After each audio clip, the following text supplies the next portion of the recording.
You have people like Chandrababu Naidu's son, Nara Lokesh, displaying a red book, where he displaying a red book is actually captured in the form of hoardings and displayed all over the state. And the contents in this red book are a list of officials, a list of politicians on whom they intend to take action, on whom they intend to assault.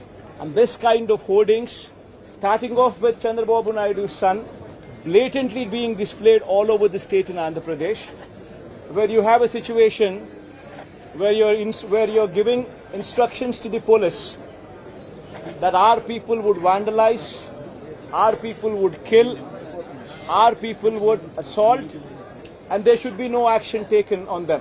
When you have somebody like Nara Lokesh, Chandrababu Naidu's sons, holding this red book, and this red book being captured in the form of hoardings. Now think about what kind of message it is sending. Now he starts off with a red book at the state level. You have a similar kind of red books being displayed and vengeance being taken at everybody from the grassroots level, at the village level. Now this is the plight of affairs. Now I'd like to question one thing. Today they are in power, tomorrow we could come into power. Yesterday we were in power. But when we were in power, we have never propagated such kind of behavior. We have never encouraged people to take vengeance like this.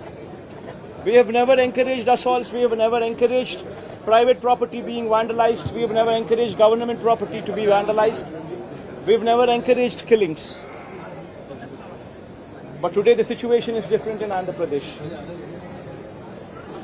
Now if we don't question this, being part of democracy, then can you imagine the plight of democracy going forward if this were to be encouraged? I urge the entire media, I also urge various parties who actually constitute democracy to have a look at these photographs what are displayed, to have a look at the video clippings which are being displayed. Have a look at them and then ask yourself, is this what we want from democracy? You have various photographs what are being displayed where in broad daylight people are being hacked to death. Where you have photographs and video clippings displayed where you would find a corporator running for his life stabbed multiple times. Where you would have various photographs and video clippings displayed where you would have an MP, a member of parliament, touring his own constituency, visits a house of another MP who's also stationed in the same constituency, his house being garroted, stones pelted, his cars demolished, his cars being burnt. These kind of video clippings and these kind of photographs are also being displayed.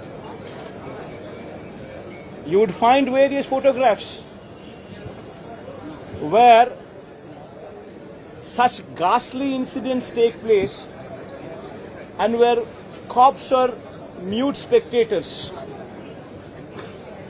In fact, the worst of thing is the cops foster false cases on the victims rather than sympathize with them. This is the plight of democracy. I urge the entire media, and as the day goes by, various leaders from various political parties whom we had requested to come over here to actually look at this protest, to actually look at this photo gallery protest which has been organized, displaying these photographs, displaying these video clippings, to please have a look at it and raise your voice. Because if we in democracy do not do this, then none can protect democracy. We would have to question the plight of democracy, if this were to be encouraged, what would be the plight of democracy going further? I request all of you to have a look at it, question yourself, introspect yourself, and please take it up as an issue to question whether these kind of acts are to be permitted in a democracy or not. This is my humble request to the entire national media, to the entire parties who actually form democracy in the parliament, to please raise their voice against such kind of ghastly incidents which took place in the state of Andhra Pradesh. Thank you. Mr. Reddy, now TDP is saying that the white paper will be released full of illegal scams, hard scam and land scam as well, and you are using your party as Ma'am, one second, ma'am. Ma, please don't divert these topics. These are various acts, or heinous acts. Please go have a look at this photograph. I mean, if consider yourself to be in that situation, please make yourself party to it. Would you like somebody just come onto your house, come over to your house, destroy your house property, come onto you, kill you? Would you like it? Please have a look at those photographs before you can even comment anything on deviating this topic into something else. Today, please be saviors of democracy. Have a look at these photographs. Have a look at these video clippings before you can divert this topic into something else. I urge you, please have a look at them before you can speak of anything else. I think you just have a look at them.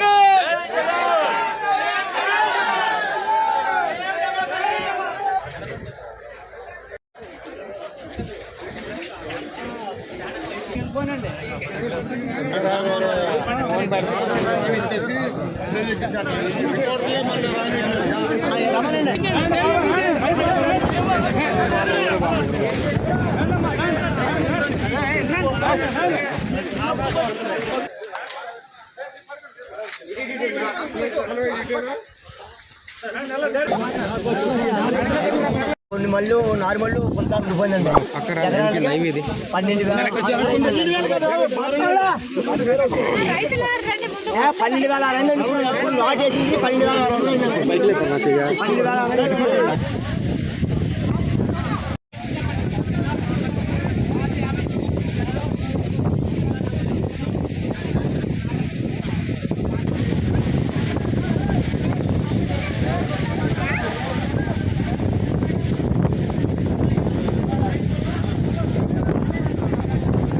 West Godavari జిల్లాలో తాడేపల్లిగూడెం నియోజకవర్గంలో ఇంతమంది రైతులు నష్టపోయిన రైతులతో మాట్లాడడం జరుగుతుంది. ఇక్కడ మీరు వెనకాల చూస్తున్నారు, ఇలా వీళ్ళ పంటల్లోకి నీళ్ళు వచ్చిన పరిస్థితి. ఈ పరిస్థితి కేవలం ఈ గ్రామానికి చెందే 500 ఎకరాలు. ఇలా చుట్టుపక్కల గ్రామాలు ఈ జిల్లా అంతా కలుపుకుంటే కనీసం 40,000 ఎకరాలు ఇలా నీట మునిగిందని అంచనా. మరి రైతులు ఇంతగా నష్టపోతుంటే ఏ ప్రభుత్వానికైనా ఎందుకు కనిపించడం లేదు? ప్రతి రైతు ఇక్కడ చెప్తున్నారు, అమ్మా ప్రతి ఒక్కరికి కనీసం 14,000 రూపాయలు ప్రతి ఎకరాకి పెట్టుబడి అయింది. చాలా మంది కౌలు రైతులము, అప్పు తెచ్చుకుని పెట్టినాము. కనీసం ఒక్కొక్కరికి 2 లక్షలు అని అప్పెంచుతున్నారు. కనీసం లక్షల్లో వీళ్ళకి అప్పు ఉంది. కనీసం 2 లక్షలు ప్రతి రైతుకు ఇక్కడ అప్పు ఉంది. మరి ఇలాంటి పరిస్థితుల్లో ప్రభుత్వాలు ఏం చేస్తున్నాయో సమాధానం చెప్పాల్సిన అవసరం ఉంది. వీళ్ళందరూ ఇక్కడ నేను రాగానే అమ్మా మా పొలాలు ఎంతగా మునిగిపోయాయో చూడమ్మా అని వాళ్ళందరూ నీళ్ళల్లో దిగి మరి వాళ్ళ కష్టాలు చెప్పుకునే ప్రయత్నం చేశారు. అందుకే నేను కూడా నీళ్ళల్లో దిగి వాళ్ళ కష్టాలకు రావాల్సిన అటెన్షన్, రావాల్సిన నష్టపరిహారం కోసం ఈరోజు కాంగ్రెస్ పార్టీ కూడా వాళ్ళ కష్టాలలో భాగం పంచుకోవడానికి ఈరోజు మేము కూడా నీళ్ళలో దిగి మాట్లాడుతున్నాం. ప్రభుత్వాలు కళ్ళు తెరవాల్సిన అవసరం ఉంది. పక్క రాష్ట్రంలో రేవంత్ రెడ్డి గారు రుణమాఫీ చేశారు. ఇక్కడ రైతులు కూడా అమ్మా మాకు రుణాలున్నాయి, మాకు కూడా రుణమాఫీ అవసరము అని ప్రాధేయపడుతున్నారు. చంద్రబాబు గారికి చెప్తున్నాము, చంద్రబాబు గారు కాంగ్రెస్ పార్టీ కనుక అధికారం లేకపోతే తెలంగాణలో మాదిరిగానే ఇక్కడ కూడా 2 లక్షల వరకు రుణమాఫీ చేసే వాగ్దానం మేము ఇచ్చాం. కానీ మీరు ఇవ్వనంత మాత్రాన చెయ్యకూడదు అని రూల్ ఎక్కడా లేదు. రాజశేఖర రెడ్డి గారు రుణమాఫీ చేస్తాను అని వాగ్దానం ఇవ్వకుండానే, మేనిఫెస్టోలోనూ పెట్టకుండానే రుణమాఫీ చేసిన గొప్ప మహానేత రాజశేఖర రెడ్డి గారు. చంద్రబాబు గారు కూడా రైతులను ఆదుకోవాల్సిన అవసరం ఉంది అని కాంగ్రెస్ పార్టీ డిమాండ్ చేస్తుంది. ఇక్కడ రైతులు చెప్తున్న పరిస్థితి అయితే దారుణంగా ఉంది. అమ్మా ప్రతి సంవత్సరము ఇక్కడ నీళ్లు ఇలాగే పొంగి పొర్లుతున్నాయి. ఎర్రకాలువ పైన ఉంది, ఎర్రకాలువలో మరమ్మతులు జరగలేదు, మోడర్నైజేషన్ ఏ కెనాల్స్ లోనూ జరగలేదు. అక్కడ గనక పూడికలు తీసునుంటే మాకు ఇన్ని నీళ్లు రాకపోయేవి, ఇంత దారుణంగా పరిస్థితి ఉండేది కాదు అంటున్నారు. మరి గత ప్రభుత్వం వైసీపీ ప్రభుత్వం, జగన్మోహన్ రెడ్డి గారు ముఖ్యమంత్రిగా ఉన్నారు. జలయజ్ఞంలో రాజశేఖర రెడ్డి గారు రైతుల పక్షపాతి అని నిరూపించుకుంటే, జలయజ్ఞంలో రాజశేఖర రెడ్డి గారు మిగిల్చి వేసిన ప్రాజెక్టులన్నీ 6 నెలల్లో పూర్తి చేస్తానన్న జగన్మోహన్ రెడ్డి గారు 6 నెలల్లో పూర్తి చేయకపోగా కనీసం ఉన్న ప్రాజెక్టులకు కూడా కనీసం మరమ్మతులు చేయలేదు. గేట్లు ఊడి తేలిపోతున్నా పట్టించుకోలేదు. ఆఖరికి పూడికలు కూడా తీయలేదు. తట్టెడు మట్టి కూడా ఎత్తి పోసిన పాపాన పోలేదు. కాబట్టే ఈ రోజు ఇంతగా నీళ్ళు వచ్చాయి అని ఈ రైతులు చెప్తున్నమాట.